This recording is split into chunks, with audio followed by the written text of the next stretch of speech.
Subaru owners are a loyal bunch, chances are once a Subaru owner always a Subaru owner. And the best-selling model in their range is the Forester. One of the reasons why Subaru owners stay loyal is reliability. The Forester comes with a 5-year, 100,000-mile warranty as standard, so, like Forrest Gump from the hit movie, the Subaru Forester will run, and run, and run. Forrest Gump also famously said, "Life is like a box of chocolates, you never know what you're gonna get." But a Subaru Forester does exactly what it says on the tin. It's a practical, no-nonsense, capable SUV with permanent all-wheel drive, making it the perfect yoke for rural Ireland, and best of all, there's that bulletproof reliability.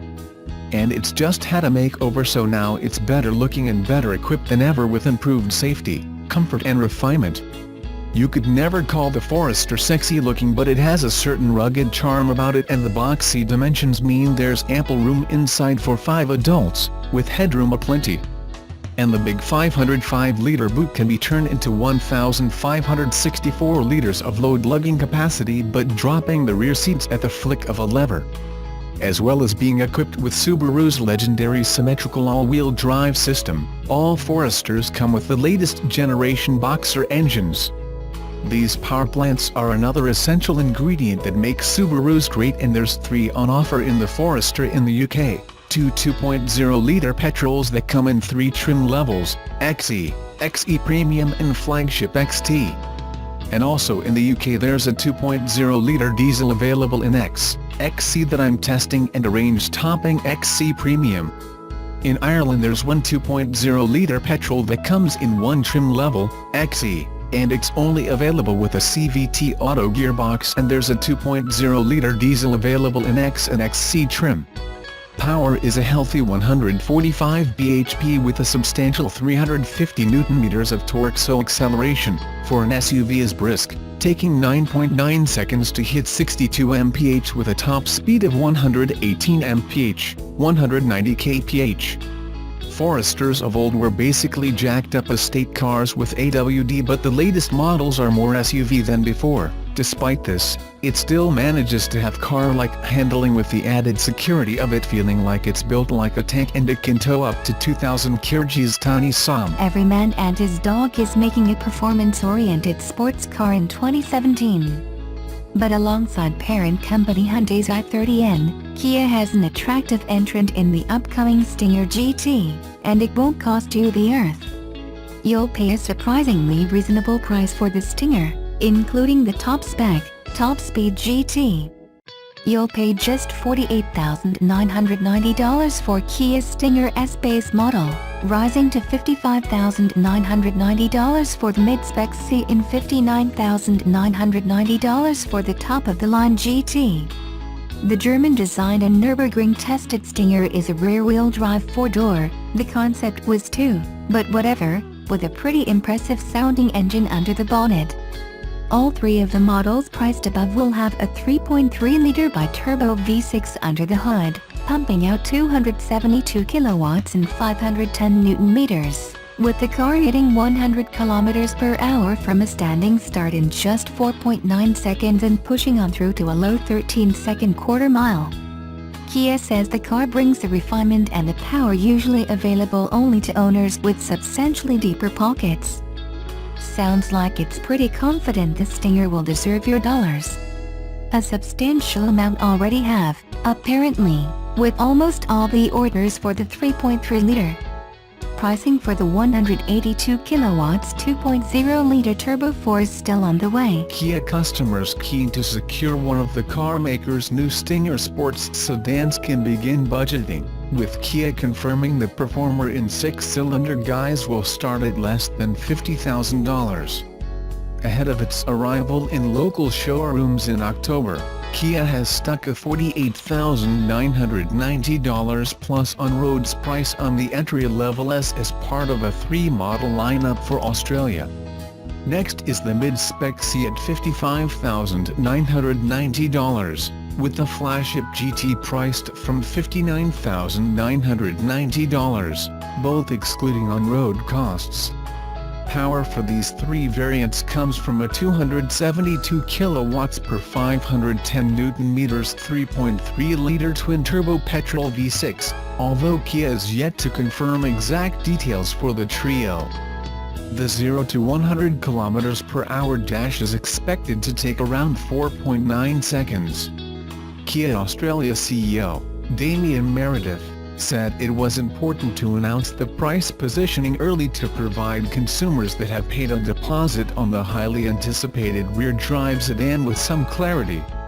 It was critical for us to bring this car to as wide an audience as possible, something I believe we have achieved with the pricing we have been able to settle on, Meredith said.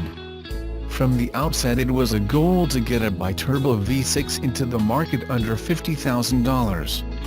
We have done that with room to spare. Almost all of the confirmed orders are for the 3.3-liter, so it makes sense to provide those customers with as much clarity as we can while they wait to take possession of their new cars. While exact details are unclear, it's expected that, even in its most basic form, the Stinger will come equipped with a generous level of standard gear. Included in that likely list is 18-inch alloys, a limited slip differential and Brembo brakes, as well as keyless entry with push-button start, climate control, partial leather trim and a 7.0-inch color touchscreen with sat-nav, Bluetooth and smartphone mirroring. The C is expected to gain larger 19-inch wheels, full leather trim, a bigger 8.0-inch screen with higher-grade audio and safety features such as lane keeping assist and adaptive cruise control. Stepping up to the flagship GT brings extra goodies such as LED headlights, blind spot warning, adaptive suspension, sunroof, Nappa leather, a head-up display and Harman Kardon audio. Kia Australia will confirm full specifications, as well as pricing for the entry-level 2.0-liter models, which are expected to mirror the V6 in terms of equipment, closer to the vehicle's launch.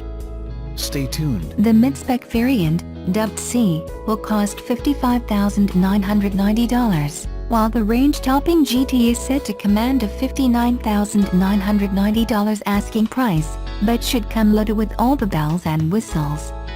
Powered by a 3.3-liter twin-turbocharged V6 petrol engine that punches out 272 kilowatts of power at 6,000 RPMs and 510 Nm of torque from 1,300 to 4,500 RPMs, the Stinger S, C and GT can sprint from 0 to 100 km/h in 4.9 seconds, thanks to a launch control function.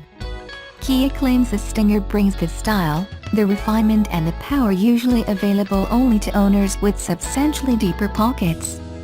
Comparatively, the outgoing V8-powered Holden Commodore checks in at $47,490 in base SS form and $54,990 in top-spec SSV redline guise. Hence, the V6 Stinger is a more expensive proposition than the homegrown Bruiser, with an entry-level cost $1,500 dearer, and a flagship model grade that charges a $5,000 premium over its Holden competitor. However, full specification details for the Stinger have not been released yet, meaning a fair comparison between it and the Ben 8 Commodore will have to wait. Prices for 4-cylinder Stinger variants are yet to be finalized, but the Korean carmaker's local arm promises they will be released as soon as possible. 4-cylinder variants will be motivated by a 2.0-liter turbo petrol unit that produces 190 kilowatts per 353 Nm, while European markets will also have access to diesel power plants. All Australian model grades will be mated to an 8-speed automatic transmission, which puts power down to the ground via a rear-wheel drive setup. According to Kia Motors Australia Chief Operating Officer Damien Meredith, sharp pricing will be key if the Stinger is to become a local sales success for the company. It was critical for us to bring this car to as wide an audience as possible, something I believe we have achieved with the pricing we have been able to settle on, he said. From the outset, it was a goal to get a bi-turbo V6 into the market under $50,000. We have done that with room to spare. A substantial number of Aussie customers have already put down deposits for the Stinger without knowing its final asking price, with this factoring into Kia's decision to release pricing ahead of the new model's official launch. Almost all of the confirmed orders are for the 3.3-liter V6, so it makes sense to provide those customers with as much clarity as we can while they wait to take possession of their new cars, Mr. Meredith said. Further details on the local Kia Stinger range, including full specification, are likely to release at its national launch in October 2017. Kia Stinger list pricing. Kia Stinger S, automatic $48,990. Kia Stinger C, automatic $55,990. Kia Stinger GT, automatic $59,990.